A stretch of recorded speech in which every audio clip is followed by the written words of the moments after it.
একটা কথা বলো তো, আজকের দিনে আমরা কাকে বিশ্বাস করব? সংবাদ মাধ্যমকে, সরকারকে, ফেসবুক, হোয়াটসঅ্যাপ, ইনস্টাগ্রাম গ্রুপকে, না কোনো ব্যক্তিকে? আমরা আজকের দিনে কাকে বিশ্বাস করব? একটা এ নিয়ে হাস্যকর ঘটনা আজ শেয়ার করছি, ভিডিওটা স্কিপ করো না। এবং পাশাপাশি বলবো যে আহ, পূজার আগেই আপার প্রাইমারি বিজ্ঞপ্তি আসছে এমনটাই খবর, আমি সেটা নিয়েও ডিসকাস করছি। এবং কিছু ক্যান্ডিডেটের কিন্তু পুনরায় মেডিকেল চেক আপের লিস্ট দিয়েছে বর্ধমান ডিস্ট্রিক্ট থেকে, কাদের জন্য আমি সেটা নিয়েও বলছি। এবং একাদশ দ্বাদশের বাকি সাবজেক্টের কাউন্সেলিং কবে নাগাদ শুরু হচ্ছে, পাশাপাশি নবম দশমের ইন্টারভিউ ভেরিফিকেশন কবে নাগাদ শুরু হচ্ছে। কাজেই ভিডিওটা সবটা দেখো, চ্যানেলটা সাবস্ক্রাইব করে রাখো এসএসসি, পিএসসি এবং গ্রুপ সি, গ্রুপ ডি গুরুত্বপূর্ণ আপডেট পাওয়ার জন্য।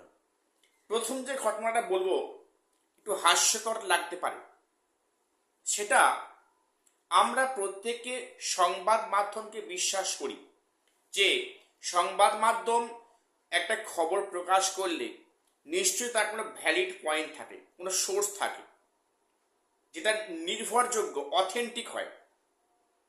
কিন্তু এটা বেঙ্গলি কোনো নিউজ পেপার নয়, একটা ইংলিশ ডেলি নিউজ পেপারে এই খবরটা প্রকাশ হয়, যেটা কি না আগামী 4 আগস্ট থেকে নাকি 9-10 ইন্টারভিউ পর্ব শুরু হচ্ছে।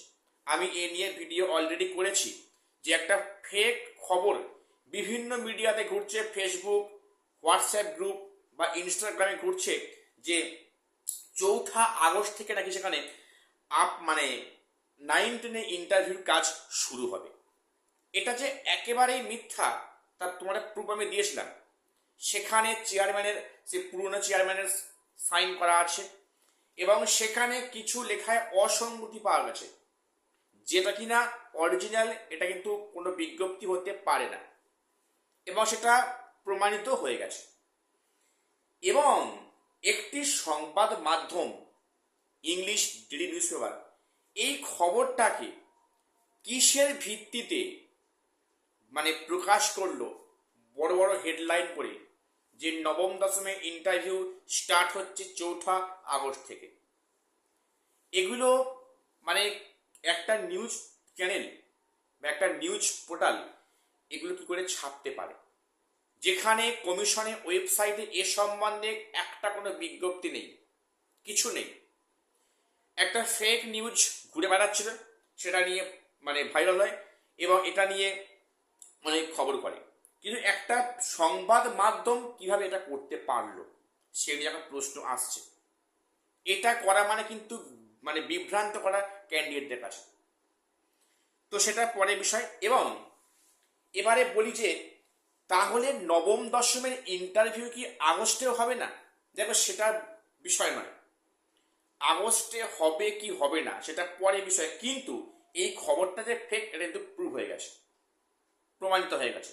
এইবারে বলি যে মোটামুটি এই তো আজকে আজকে জুলাই মাসের 9 তারিখ হয়ে গেল, তো এখনো কিন্তু নবম দশমের কোনো বিজ্ঞপ্তি প্রকাশিত হয়নি, ভেরিফিকেশন বা ইন্টারভিউ। তোমাদের আমি আগে বলেছিলাম যে এই জুলাই মাসের শেষ নাগাদ হয়তো 9-10 বিজ্ঞপ্তি আসতে পারে ইন্টারভিউ বা ভেরিফিকেশনের জন্য, এবং সেখানে হয়তো আগস্ট মাসের প্রথমের দিকে ইন্টারভিউ কাজ শুরু করবে স্কুল সার্ভিস কমিশন। এবং এখানে যেহেতু নতুন চেয়ারম্যান এসছেন, উনি একাধারে আইএস এবং উনি একাধারে আইনের জগতের লোক, আশা করা যাচ্ছে সমস্ত আইনি জটিলতা কাটিয়ে অতি শীঘ্র নিয়োগ প্রক্রিয়া সম্পূর্ণ হবে। এরই মধ্যে বর্ধমান ডিস্ট্রিক্টে বেশ কিছু ক্যান্ডিডেটের মেডিকেল চেক আপের লিস্ট দেওয়া হয়েছে। অর্থাৎ এই প্রক্রিয়া কিন্তু থমকে নেই, কন্টিনিউ হচ্ছে। এবারে বলবে যে যাদের হচ্ছে তাদের অলরেডি কাউন্সিলিং হয়ে গেছে, কিন্তু যাদের কিছুই হয়নি তাদের কি অবস্থা হবে? হ্যাঁ, অবশ্যই চিন্তা করাটা স্বাভাবিক। দেখো, সবে কিন্তু হবে। মোটামুটি আগস্ট মাসের মধ্যে কিন্তু 11-12 সমস্ত প্রক্রিয়া সম্পন্ন করার পথে হাঁটছে স্কুল সার্ভিস কমিশন। এবং নবম দশমের প্রক্রিয়া কিন্তু ডিলে হবে, তো আমি তোমাদের বারে বারে বলে এসেছি। সেখানে হয়তো 31শে ডিসেম্বর অবধি টাইম এক্সটেন্ড হতে পারে, যেটা যদি এই মুহূর্তে বলার ঠিক নয়। তো এটা অবশ্যই একটা আইনের বিষয়, মানে কোর্টের বিষয়। তবে সম্ভাবনা আছে কিন্তু 31শে ডিসেম্বর অবধি হয়তো এক্সটেন্ড হলেও হতে পারে। এবং সেখানে তার মধ্যে কিন্তু 9-10 ইন্টারভিউর কাজ কিন্তু মানে সম্পূর্ণ হয়তো হয়ে যাবে। এবারে যে খবরটা প্রকাশ্যে আসছে যে পূজার আগে নাকি আপার প্রাইমারি বিজ্ঞপ্তি আসছে, এটা পরিষ্কার। পঞ্চায়েত কিন্তু বিজ্ঞপ্তি আগস্ট মাসেই আসবে, পঞ্চায়েতের পূর্ণ বিজ্ঞপ্তি আগস্ট মাসেই আসছে। সেখানে কিন্তু স্বাস্থ্য ভবনের নিয়োগ হবে, বিজ্ঞপ্তি আসবে। পাশাপাশি যে পূজার মধ্যে কিন্তু টিচার্স নিয়োগ অর্থাৎ আপার প্রাইমারি টেট নেওয়ার তোড়জোড় শুরু করেছে স্কুল সার্ভিস কমিশন তাদের অন্দরে। এবং পূজার মধ্যে কিন্তু এর বিজ্ঞপ্তি প্রকাশিত হবে, এ বিষয়ে কোনো সন্দেহ নেই। তাহলে এবারে যে থার্ড এসএলএসটি কিন্তু এখন এই মুহূর্তে সম্ভব নয়, আমি আগেও বলেছি এখনো বলছি, এরপরে বলবো।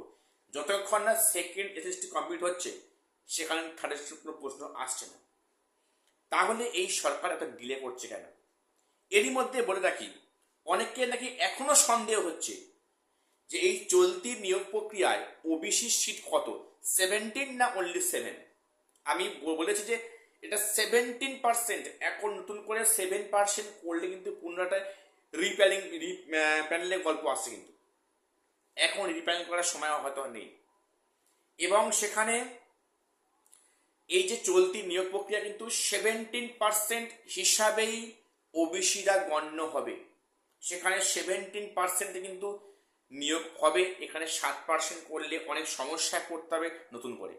কাজে এটা কখনোই সরকার করবে না। পরবর্তী যে বিজ্ঞপ্তি আসবে নতুন করে, সেখানে কিন্তু ওবিসি অনলি ফর 7%, নট 17%। এবং এখানে যে 33% ওম্যান রিজার্ভেশন, সেটা কিন্তু এই কিন্তু নিয়োগ নয়, ওটা মানে নতুন নিয়োগ নিতে এটা অ্যাপ্লিকেবল হবে। এবারে যেটা প্রশ্ন যে গ্রুপ সি গ্রুপ ডি খবর কি? দেখো, গ্রুপ সি গ্রুপ ডি সত্যি একটা অন্ধকারের মধ্যে কিন্তু আছে। সেখানে ক্যান্ডিডেটরা চাকরি করতে পারছে না, মাইনে পাচ্ছে না, তাহলে তার যোগ্য অনেকেই আছে, আবার অযোগ্য আছে। তো সেখানে এত মাস গেল, এখন কিন্তু সেখানে কোনো রেজাল্ট প্রকাশ করো না গ্রুপ সি গ্রুপ ডি ক্ষেত্রে। যেটা সম্ভব আছে যে আগস্ট মাসের নাগাদ কিন্তু group C group D result আসার সম্ভাবনা আছে। 9-10 ভেরিফিকেশন ইন্টারভিউ, তার পরে কিন্তু গ্রুপ সি গ্রুপ ডির রেজাল্ট পাবলিশ হবে, এর সম্ভাবনাটা খুব বেশি। আজকে একটু আপডেট দেওয়া ছিল, চ্যানেলটা সাবস্ক্রাইব করে দিও। দেখা হচ্ছে পরের ভিডিও।